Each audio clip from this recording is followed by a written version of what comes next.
Aujourd'hui, on va voir comment bien configurer l'application Home Assistant sur téléphone, sur tablette, Android, iPhone, peu importe, pour avoir déjà une application qui fonctionne bien, qui soit bien paramétrée, avec les histoires de Wi-Fi, les histoires d'accès externe, etc. Mais surtout, ce qui est important, c'est aussi avoir une bonne géolocalisation, parce que c'est plus le sujet de la vidéo. C'est comment je gère ma géolocalisation chez moi maintenant avec Home Assistant. Et je passe plus du tout par HomeKit, je passe tout nativement par Home Assistant et ça fonctionne vraiment très très bien depuis quelques mois maintenant et j'en suis vraiment satisfait. Donc allez, c'est parti. Pour faire la géolocalisation avec Home Assistant via l'application mobile et donc via son téléphone, sans avoir des trackers Bluetooth, sans avoir des montages un peu bizarres, un peu pas terribles. Là, l'idée, c'est d'utiliser le smartphone comme objet de détection, parce que le smartphone est toujours avec vous et là où est votre smartphone, vous êtes aussi là. Donc, c'est un bon outil pour faire de la géoloc sur de la domotique Home Assistant. Et d'ailleurs, c'est une fonction qui est vraiment native sur l'application. Et il y a un seul et unique prérequis à ça, c'est que vous ayez déjà configuré sur votre serveur Home Assistant un accès externe. C'est-à-dire que si vous n'êtes pas chez vous, vous pouvez quand même accéder à votre Home Assistant, que ce soit via n'importe quel moyen, du Cloudflare, du Nginx Proxy Manager, Home Assistant Cloud. Il y a d'autres solutions comme des VPN et compagnie. Je suis pas sûr que ça fonctionne très très bien avec la géoloc. Ça, les VPN, j'ai jamais testé, je pourrais pas vous dire. L'accès distance, ça sera sûrement un objet de vidéo le jour où j'aurai la fibre dans cet appartement parce que pour le moment, c'est pas gagné. Et on va directement passer l'étape de installer l'application Home Assistant. Vous savez faire, on a tous déjà fait App Store, Play Store. Bon, voilà, c'est le b.a-ba maintenant en 2025. Même en 2010, c'était le b.a-ba. Donc, voici mon application Home Assistant. Je suis déjà sur mon instance à moi, mais pas de souci. Regardez ce que je vais vous montrer. Dans les paramètres application compagnon, je peux ajouter plusieurs serveurs. Donc, normalement, soit vous démarrez votre application, il y aura directement cette petite interface qui va s'afficher, ou sinon, vous pouvez ajouter un serveur, ou bref, etc., etc. De toute façon, tous les paramètres qu'on met ici, ça peut se modifier dans le futur dans les paramètres de l'application. Donc pas d'inquiétude. Ici, j'ai deux recherches qui sont effectuées. Donc ça scanne mon réseau local et il me découvre deux Home Assistants. Mon Home Assistant de démo en point 13 et mon second en point 12 avec l'URL externe qui est déjà préconfiguré sur mon second Home Assistant. Mon Home Assistant qui me sert principalement, qu'on voit ici en second, parce que j'ai bien configuré ça dans Home Assistant, tout simplement. Mais ça sera l'objet d'une autre vidéo sûrement. Donc je vais sélectionner ma petite maison numéro 2 et ici on me demande de me connecter. Donc là je vais utiliser mon utilisateur Zatofly et le mot de passe c'est le chiffre, le chiffre. Oui, le P est un chiffre, c'est voilà, c'est comme ça. Et se connecter, hop, ça va se connecter tout cool, c'est chouette. Et là, on peut voir que ça s'est bien configuré. Ça va vous demander sûrement plusieurs informations, mais il y a pas mal de choses à vérifier parce que ça, c'est pas suffisant, mais alors clairement pas. Donc, on va retourner dans Maison. Ici, c'est le troisième, Maison. Je vais d'ailleurs l'activer, comme ça je serai sur ma maison démo. Je vais revenir sur ma maison et ici on peut voir qu'il y a plusieurs informations qui sont intéressantes, notamment le nom. Moi je vais mettre HA démo parce que c'est pour la démo YouTube, c'est dédié à ça. Ici j'ai le nom de l'appareil parce que ce qui est très important c'est quand on enregistre, quand on connecte un appareil plutôt via l'application Home Assistant à votre serveur Home Assistant, il va être ajouté en tant qu'appareil sur Home Assistant. Je vais vous montrer tout à l'heure, c'est plutôt sexy. L'URL interne, on clique dessus. Ici, on vérifie bien que c'est la bonne URL. Normalement, il n'y a pas de sujet là-dessus. HTTP en interne, pas de problème. Le SSID, si vous ne l'avez pas ajouté, c'est super important. Ça va prendre normalement par défaut le SSID de votre connexion actuelle sur lequel est votre téléphone. Donc là, c'est Jérémy's Wi-Fi, c'est cool. Et c'est ce petit paramètre-là qui va faire que si vous êtes connecté à ce SSID, l'application Assistant va comprendre que vous êtes chez vous et donc basculer sur le lien local plutôt que le lien externe pour avoir plus de rapidité sur l'application quand vous êtes chez vous. Plutôt pertinent. On peut ajouter plusieurs SSID si vous avez plusieurs SSID. Par exemple, si vous avez deux SSID, un principal et un avec votre répéteur Wi-Fi qui est totalement déconseillé, mais allez, pourquoi pas. En tout cas, c'est possible de le faire. Normalement, maintenant, ça se fait tout automatiquement, donc c'est cool. Home Assistant, c'est vachement amélioré là-dessus. On clique sur enregistrer. L'URL externe, normalement, ça se met aussi par défaut, ça se met bien, mais là, vous pouvez l'ajouter si vous en avez envie. Et c'est ce qui va être le plus important pour avoir la géolocalisation via son téléphone.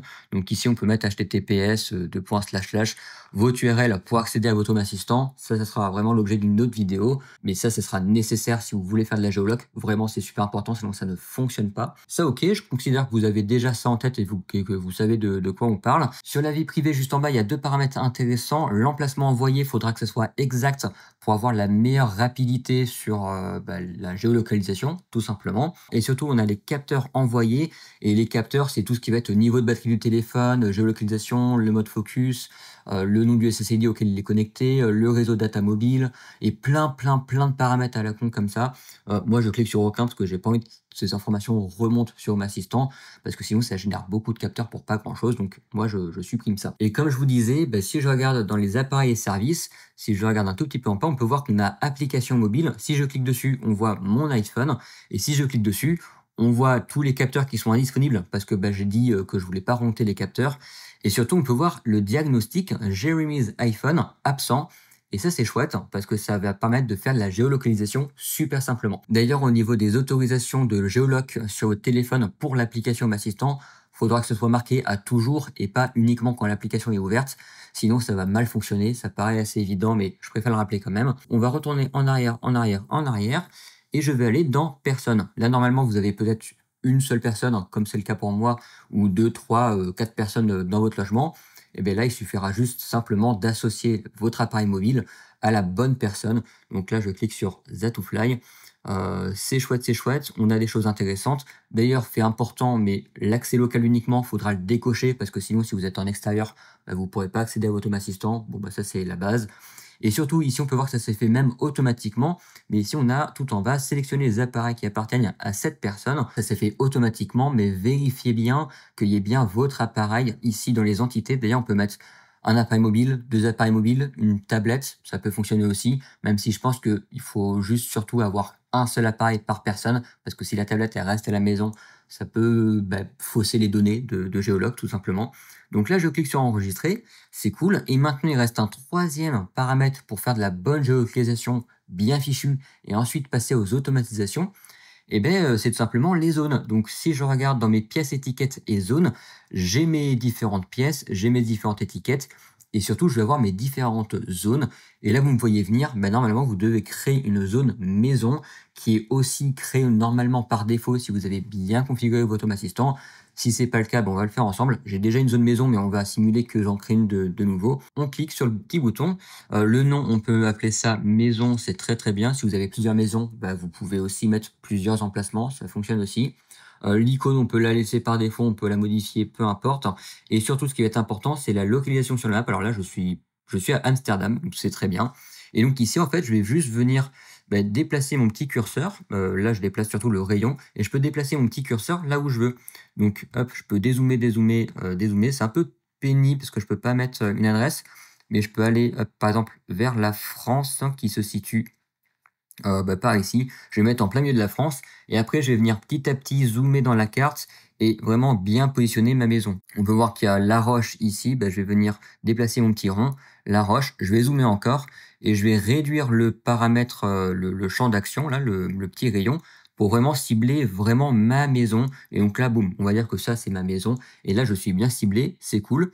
Si je regarde en bas, on peut définir même le rayon à la main. Ça va dépendre de votre maison, 20, 50 mètres. 50 mètres, c'est très bien, hein. Ça dépend de ce que vous voulez. Et une fois que ça c'est fait, on va cliquer sur créer, ce que moi je vais pas faire parce que j'ai déjà mon système de maison ici. D'ailleurs, si je suis dessus, je suis à Amsterdam. C'est pour ça que tout à l'heure, il me détectait comme absent. Mais si je m'amuse à prendre ma voiture, à aller à Amsterdam dans cet emplacement-là, directement, ça va passer en présent. Et donc, les automatisations vont fonctionner. Maintenant, on va passer à mes automatisations que j'ai fait pour voir un peu, pour vous donner des idées, tout simplement. Le plus simple, c'est que je vous montre mes automatisations qui sont basées sur mes besoins, mes usages. Ça va dépendre en fonction des personnes, aussi simplement que ça.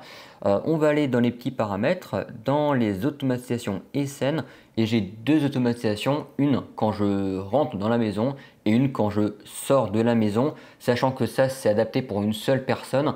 Mais tout ça, ça peut s'adapter pour 2 personnes, 3 personnes. Ce sera juste des automatisations un peu plus complexes, mais ça reste assez simple à faire. Donc je vais vous montrer déjà qu'est-ce qui se passe quand j'arrive chez moi. Alors pour le moment, je n'ai pas différencié le soir et le jour, mais c'est quelque chose que je vais potentiellement changer d'ici pas très longtemps parce que l'hiver arrive. Du coup, voilà, j'ai pas forcément les mêmes besoins, surtout en termes d'éclairage. Voici l'automatisation. Le déclencheur, c'est quand quelqu'un rentre dans la zone. Donc ici, déclencheur, on va aller dans heure et lieu et normalement il y a zone. Et ici dans la zone, on va sélectionner moi. On ne sélectionne pas le device, c'est plus propre de sélectionner la personne parce que c'est plus propre, voilà, c'est ce que je viens de dire.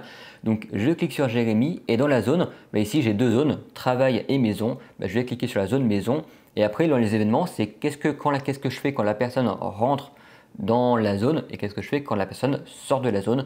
Donc là ici c'est entrer dans la zone. Je vais venir supprimer ça parce que j'ai déjà mon automatisation. Et après je fais 2 actions qui sont vraiment très simples. J'allume les lumières de mon salon, comme ça s'il fait nuit, ça fait une petite lumière. Et quand il fait jour, ça fait une petite lumière d'éclairage. C'est pour ça que je vais différencier le jour et la nuit d'ici pas très longtemps. J'attends juste que... Voilà, j'attends, c'est tout.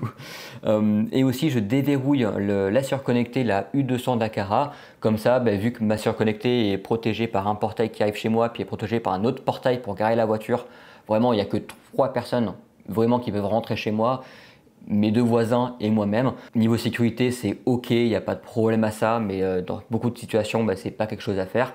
Moi, c'est ok, comme ça, j'arrive, j'ai juste à ouvrir la porte et c'est cool. Donc, je déverrouille ma surconnectée, mais dans la plupart des cas, ce ne sera pas forcément quelque chose à faire. Et quand je sors de la maison, ce qui est un peu plus intéressant et ce qui est très similaire, j'éteins les lumières, que ce soit les lumières dans le salon, les toilettes, et d'ailleurs, je peux aussi ajouter celle de main maintenant.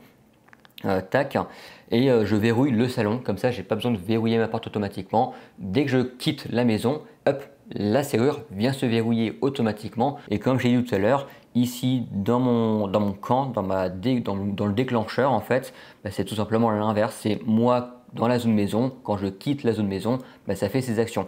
C'est des choses qui sont vraiment très simples. Je pourrais d'ailleurs éteindre la télé, couper le son des Sonos. Et j'ai d'ailleurs un petit bonus à l'automatisation de la surconnectée. Si je regarde dans l'automatisation notification lock ultra, et cette automatisation me permet de savoir l'état de la surconnectée si elle change quand je ne suis pas chez moi. Donc quand elle se verrouille ou quand elle se déverrouille, et si je ne suis pas chez moi, si une condition n'est pas satisfaite le fait que je sois chez moi, donc c'est-à-dire si je ne suis pas chez moi, ça va m'envoyer des notifications avec l'état de la serrure. Si la serrure se déverrouille, ça m'envoie une petite notification, voilà, la serrure est déverrouillée. Et dans le cas contraire, si elle se verrouille, boum, notification, la lock ultra, elle est verrouillée. Voilà, c'est une petite automatisation, on peut faire des petits trucs comme ça. C'est super chouette de faire du conditionnel dans ces automatisations aussi, comme je viens de le faire là, avec si je ne suis pas chez moi ou si personne n'est chez moi, ou si une telle personne n'est pas chez moi, mettez toutes les variables que vous voulez. Et là, vraiment, on peut faire globalement ce qu'on veut avec les automatisations et c'est vraiment super cool. Et voilà, j'ai pas grand chose à vous apprendre de plus sur les automatisations de géolocalisation avec l'application M'Assistant parce que vraiment ça marche admirablement bien de faire ça avec son téléphone. C'est grosso modo le b.a-ba, c'est super simple à faire. Mais bon, voilà, si vous ne savez pas comment faire, maintenant vous le savez. Enfin bref, sur ce, j'espère que cette vidéo vous aura plu et on se retrouve très bientôt pour de prochaines vidéos. Allez, ciao!